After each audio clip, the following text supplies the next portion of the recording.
Hi eGP learners, welcome to another episode of Tip Thursday. On this episode, we're going to look at a resource that I've created for you, the eGP learners.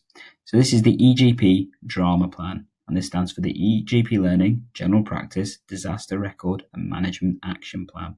And what this is an adjunct to the business continuity plan that many practices may have, but it helps you consider all the other kind of things that may not always be documented in a business continuity plan. Why would you want to know that? Well, imagine if the worst case scenario, one of your key members of staff is no longer accessible, like a senior partner or practice manager who would normally hold a lot of this information in their brain or in a secret resource that they may keep in order to keep things like passwords, access numbers, that kind of stuff, and you don't have access to it. As a practice, that can be quite damaging and stressful. So therefore, having a way of keeping a hold of that information is useful. And that's what the eGP Drama Plan is.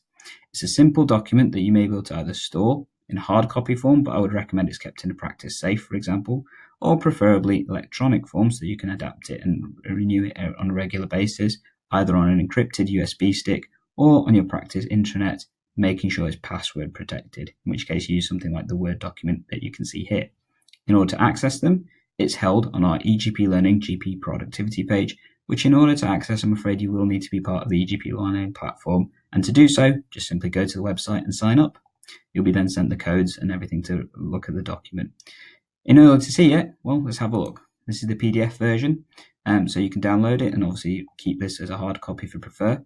It simply has simple things like contact details, bank account details, primary care web portal information, things like the practice website, PSCE contact, etc. Account and management resources, who you need to contact, how to contact them, that kind of stuff. Organizational contacts, particularly key ones local to yourself. IT system details in terms of admin, etc. Insurance information, including renewals, utilities, maintenance, and supply information, where to get all the equipment that you need. It's a fairly diverse document and hopefully has all the information that you need, and I'm more than happy to add extra things on as it has been created in combination with other colleagues. I give this information and this resource free to all of you as the eGP learners. As I said, you do need to join the platform in order to do so, and if you want to do so, have a look at the web links below. It gives all the information on how to do that. I hope you found it useful, and as always guys, comment, share, keep eGP learning. See you later guys, bye.